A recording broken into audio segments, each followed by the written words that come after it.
Guys, there is a big flop on tonight's eviction show.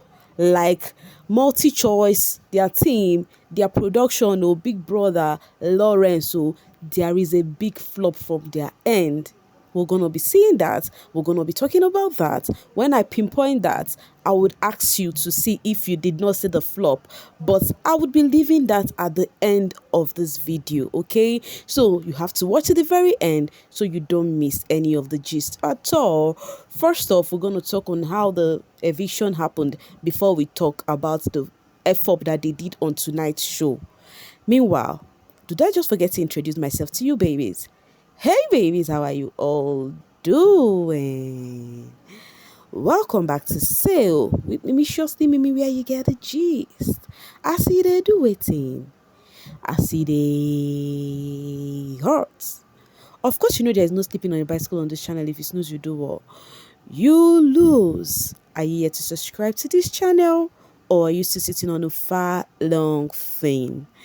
Kindly pause right there, subscribe, and make sure you turn on the notification bell. If not, tell me, how do you want to get the gist brewing from the cooking pot? Like, how do you want to get the gist? I see the heart. So, babies, you know, every Sunday we look up to one thing, the eviction show. And today, own has come and gone, and it actually happened so fast. All right, let's start. First off, Lawrence started with Chwenza, by singing a belated birthday song for him. Remember, it was Chwenza's birthday sometime this week. I cannot remember the actual date anymore. I forgot it, but he celebrated his birthday sometime this week, and Biggie made it worth it. So, yeah. And then the second person Lawrence spoke to was the head of house, Mark Jr., our Americana. And then Lawrence asked him about how the week went now, how the house was divided into two, like how the directions went to some parts and to the other parts. And what Mark Jr. have to say about that is that he is in the house to win the game. He is in the house to win money and not to actually buy friends or be close or to in any clique that is happening in the house. Okay, that what happened has happened, and he is here for the money, and that is on par. And then Lawrence was like, no matter what, bro, do not let anyone antagonize you. Remember, that was his word when he was having the beef with Papa Ghost. He was like, don't antagonize me, don't antagonize. Wahala be like bicycle, guys. And then the next person was Sinaye. Lawrence was like, bro, what's up with you and camera? Waiting they happen. Of course, if you've been following my channel, my video, you know me, I'm always bringing things back to back. I have brought how people are complaining that Sinaye's own is while displaying anything in the house, all he does is look at the camera to make sure if the camera is positioned well. To the extent people start making mockery of him, they will be like, oh, he's pleading to his girlfriend that, babe, I'm just playing the game, or it's not like it's not like I'm being serious and all of that. So I just said that to Lawrence, had to ask him and said, bro, what's with you with the camera? And he was like that he think he's being nervous, hence the always constant look on the camera. And then Lawrence advised him to play his game, ignore camera, do your thing with whoever you want to do it with in the night, and forget that camera exists.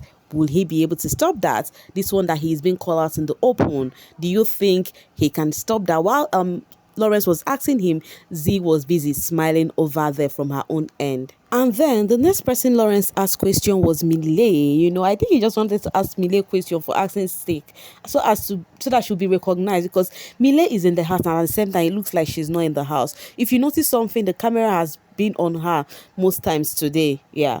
So Lawrence asked Mile on what she think regarding the stick Lerato ate. Remember, Biggie dropped, this week was vegan week, okay? They had to stay healthy, no meat, and then Biggie now dropped a stick in the box and said any housemate are picky. That means that their wager, they've added extra 10% more, which if they lose their wager, it is a 0 or nothing, which Lerato had the gut to go to the diary room and say she's eating those stick, so and then which the housemate find it funny and they feel she's being selfish. So Lawrence want to know Mile's perception about that. Mile said she was not even there when it happened, but at the same time, the cocoa of the matter is they finally won the wager. There is no need beating around the bush when it is over. And then Lawrence was like, she's trying to be diplomatic. And we all know the person who had ish because of this stick of the matter is Ballet. So Lawrence asked Ballet. Ballet was like, at that point, why she felt she was being selfish was because you just had to sacrifice everybody's, you did not even care about everybody's perception. You went to take the stick, but the cocoa is that they won the wager. That is all that matters at this point, because Bali said, is it Bali or Bali? Well, any which way, she actually said her concern was because of, she was like, what if they do not win the wager? What would have become of them? But thank God they finally won. So guys, it was time for men business. Of course, we the viewers alone knew that the disruptors are the only one up. But first off, Lawrence came and actually saved Yolanda and Papa Ghost. Yolanda jumped in rejoice, like she was shouting, yay! The housemate to be like, another week with extra madness, So finally, among Neo and Fahima, when it was time to actually evict them, Lawrence came with the news to let the housemate know officially that there are disruptors in the house. Then we have Fahima, Taki, and Neo, and also Leratu standing. Leratu not knowing her fate until Ebuka sorry, I'm calling Ebuka out because I know they've been actually saying something about Lawrence, but I will get there. So until Lawrence, told them that there are disruptors in the house currently, that when the game started, they planted 2 people for a mission in the house, and right now those 2 people would be leaving Big Brother's house. And then Lawrence called on Fahima and Miyol. So obviously, guys, Taki had the highest percentage. Yes, I wasn't surprised at all, in as much as I was really hoping that Neo stayed.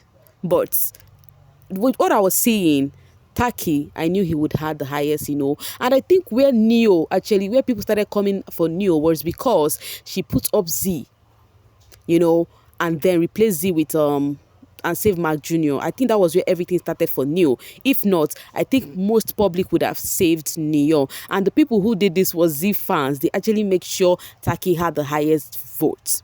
So while they got to stage, Ebuka asked, oh geez, Ebuka, please, Lawrence, forgive me.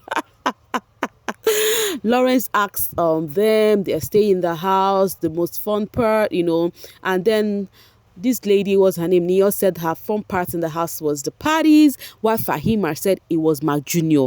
I'm like, wow, ooh, this is interesting. She was like, she said she was going through a lot in the house, and really Mark Jr. did help her. The guys, it may seem as though we're going to be seeing this sheep outside of the house, because immediately Lawrence called Fahima and Neo. Fahima went to hug Mark Jr. Like, it's not just hug and leave. She hugged Mark Jr. until Big Brother countdown gets to 0. Like, she did not hug any of the housemates. It was just only Mark Jr. and nobody else. In fact, really came to give her a kiss, plant a kiss on her forehead where she was hugging Mark Jr. because she never let go of Mark Jr. Just at this point where Mark Jr. has seen a sheep, as in somebody he loved, and they are getting to bond, get more close, Big Ina took her away from him. How would Mark Jr. cope though? Anyways, never to worry. He said he is a certified loner. So guys, and then Lawrence revealed to the 2 disruptors that actually they were all set up for voting. They were so surprised, and Lawrence let them know that the voting public, gave Taki the win, and they actually clapped for him. And then Lawrence asked them how they feel getting to know this. Fahima said, I love Taki, I'm happy for him, he deserves it. Neo also said he deserves it and wishing him good luck, that he should carry the money and come out, okay? I think it would actually really feel bad to see that you're opportune to be a real housemate and you were not selected. I feel for them though. Anyways, afterwards, they had to leave the stage after they showed them the recap of their days in the house, and they blew the final kisses to the public. That is how they bade their goodbye to us. After the chit-chat with the disruptors, Lawrence went back to the house, to have his final words with the housemates, and he told them that now that the disruptors are out, now the game has been reset. All housemates are in for the money. That if you like, sleep on the money. If you like, just stay on the radar. It is all left for you. But right now, the game has begun. if you snooze, you do what? You lose. So why he said that, that all housemates are in for the money, why he was saying those words, it actually did ring like a bell to Taki. And of course, we all know well. It was Taki's face for me. Baby boy was so shocked. Which one is you all are in for the money right now? Because of course, the last time he checked, he was a disruptor. So what is happening? With his face, you would know that a lot is really going on his head, his mind, everywhere. I think he would never be comfortable until he have a one-on-one conversation with Big Brother. Anyways, guys, this was how you all voted. Taki had 41.31%, Neyo had 37.62%, Fahima had 13.97%. Sincerely, it would have been Neyo staying back. I'm not lying. It would have been Neyo staying back, but I think Taki was so lucky, but it is what it is. I really wish Neo stayed though, but I cannot do anything about that. At least people voted for Neo, I know, but Fahima got the lowest. It was expected actually. Anyways, guys, now that we've finished discussing about how the eviction happened, now let's talk. So I told you guys, okay, first off, before I tell you guys where the flop happened, first off, fans were expecting Lawrence to ask Jared a question, but I have a question for you guys. What do you want Lawrence to ask Jared? That is what I want to get, because if you check it, the last time I checked, Jared is making whatever he's doing open to Liema's face. Like he's rubbing the dirt, the poto on Liema's face. Liema is aware. It's not like he's doing a sneaky hide or something. No, he is not being sneaky. He is letting. In fact, all of the housemates know the gameplay of Jared, that he is not one side. It would have been different if he was doing hide and seek for Liema. That was when maybe you would think Lawrence needs to ask to find out. But for now, I think it is very okay if Lawrence did not ask him a question. Though, I feel this eviction show is quite boring with a question. So the reason why I've been calling out Ebuka is because they have been comparing Lawrence and Ebuka as usual. They've been lamenting on that all through after the show ended. They were like, he did not even ask juicy questions, right? Now, that one aside, I want to tell you guys where I said this particular multi-choice, they flopped up big time. How would you go and play a TikTok video where a TikToker is saying that Liema and Jared are husband and wife, that is marriage that is remaining, that it's only the two side chick, Els and Mpumi, that are the obstructor there? Why would a whole show, it's different if fans are doing all of that, ranting on the social space, but bringing it on TV for us to see, you guys are really making the viewers think, yes, you are actually playing this game for Liema's favor. Guys, I don't know how you would think about this, but this is what I think about it. I think it is a big flop for the production team to allow that play. It is given, yes, people are doing this thing for Liema. Because how can you put it and say these two people are married? Somebody, just TikTok stuff, you're posting it on, you're broadcasting it.